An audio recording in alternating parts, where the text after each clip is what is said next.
तो keeper low profile said leader के इस एपिसोड की शुरुआत वहीं से होती है जहां से पिछला एपिसोड खत्म हुआ था। हमारे गाँवचे ने बोला था कि इस जो कमीनी औरत का जान निकालना है ना, मैं निकालूंगा। तो यूं भी समझाता है कि ना ये औरत हमारे एल्डर की बॉडी में है, तो इसके चक्कर में एल्डर की मौत हो जाएगी। तो प्लीज़ यार, अटैक वटैक करने के बारे में अभी नहीं सोचो तो ज़्यादा सही है। हम कोई तरीका यहाँ पे ढूंढेंगे, एल्डर को बचाएंगे और इस कमीने को भी मारेंगे। वो कमीनी और ज़्यादा भड़काती है और कहती नहीं मारो मारो ना, मार के दिखाओ ना। अगर तुमने मुझे मारा, मुझे नहीं लगेगा, इस कमीने लीडर को लगेगा और ये मरेगा। हमारा मेन कैरेक्टर भी कहता बेल तूने इतने सारे बंदे लोग को जो मारा उनका क्या। और साली यू के बच्चे तू बड़ा हीरो बन के आगे आ रहा है कि मत मारो, हम कुछ और यहाँ पे करेंगे, ये वो साले मुसीबत तेरे चक्कर में हुआ है।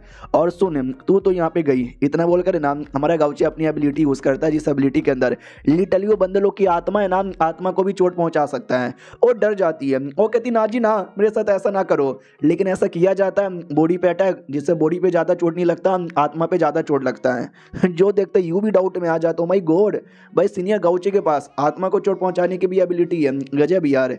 सामने से लड़की भी कहती है सुन मेरी बात, अगर हिम्मत यहाँ पर है डायरेक्ट मुझे मार के दिखा ना, ऐसा मेरी आत्मा के साथ क्या किया जा रहा है। भाई देख ले, तू सुअर की औलाद यहाँ पे कहलाएगा अगर तूने ऐसा कुछ यहाँ पे किया तो। मैं तुझे चैलेंज यहाँ पे करती हूँ, डायरेक्ट लड़के दिखा, डायरेक्ट मार के दिखा यार प्लीज। ऐसे टॉर्चर यहाँ पे मत कर, दर्द हो रहा है, बहुत ज़्यादा दर्द यहाँ पे हो रहा है। यू भी कहता वेल यार ये कुछ ज़्यादा ही दर्द में लग रही है, पहले तो धमकी दे रही थी भाई मार के दिखाओ, ये करके दिखाओ, अब क्या हो रहा है कहीं एल्डर को कुछ हो ना जाए। वो भी कहता ये जो एबिलिटी है ना, ये फिजिकली डैमेज यहाँ पे नहीं देता बंदों को, ये आत्मा को डैमेज देता है, उसकी आत्मा को लग रहा है और आत्मा को 10 गुना ज़्यादा डैमेज देता है। तो 10 गुना ज़्यादा डैमेज लगेगा तो रोएंगे ना। तो वो भी कहता है यार आत्मा को डैमेज देने का कुछ फंडा समझ नहीं आया। तो हमारा गाउचे सन वुकोंग का कोई एग्जांपल देता है। अब देखो यार, सन वुकोंग की कहानी मुझे ऊपर ऊपर से मालूम है, बेसिक है, ज़्यादा डीप में मुझे मालूम नहीं है क्योंकि मैंने सन वुकोंग की कहानी नहीं पढ़ी है। लेकिन गाउचे को मालूम है डिटेल में, तो कुछ डिटेल का एक्सप्लेन करता है जो मुझे समझ नहीं आया और नई यू को समझ आया, वो भी कन्फ्यूज़ हो जाता है। गाउचे भी कहता छोड़ तुझे समझ नहीं आएगा, इस कमीने की धज्जियाँ उड़ाते हैं। तो काफ़ी ज़ोर से मार के उसकी आत्मा को एकदम पूरा चोट वोट पहुँचा देता है, बॉडी से भी बाहर निकाल देता है। यू भी कहता चलो उसकी आत्मा को क्या करे, ख़त्म करे। ये भी कहता ना उसकी आत्मा को मैं कलेक्ट कर लेता हूँ, बाद में ये हमारे काम आएगी। तो यू भी कहता यार इसकी आत्मा हमारे किस काम आने वाली है। गाउचे भी कहता सुन मेरी बात, हमारे सेठ का एल्डर की बॉडी में ये आई आसानी से यहाँ पे घुस गई।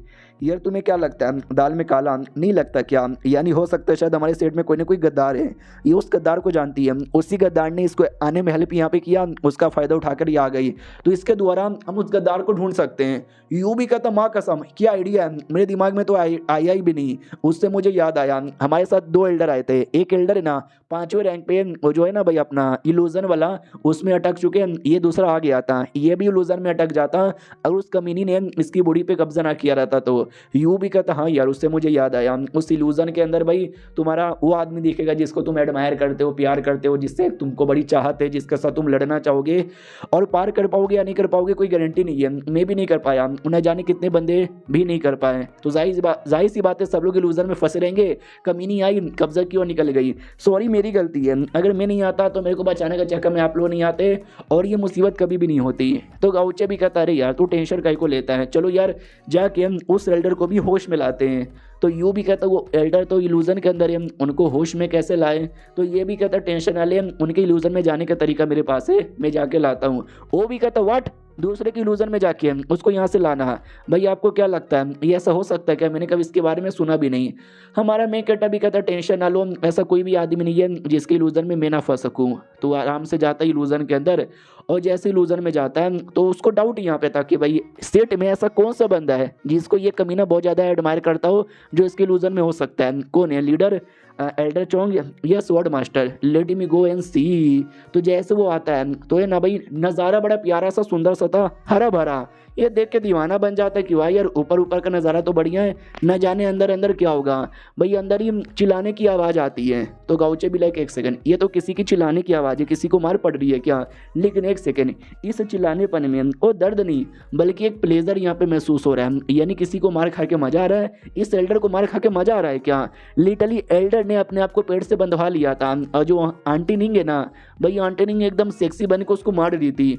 तो गाउचे भी लाइक अच्छा, तो ये आंटी निंग को एडमायर यहाँ पे करता है, और आंटी निंग को नहीं, उनके मारने का जो तरीका है उसको एडमायर करता है। ये बुड्ढे का ये भी बड़ा हार्ड है।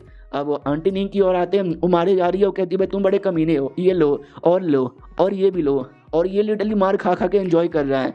गाउचे भी लाइक साला इसको मार खाने में मज़ा आ रहा है ना, अब मैं मारूंगा और मैं तो सीरियस वाला मारूंगा। और ये चैप्टर यहीं पे ख़त्म हो जाता है।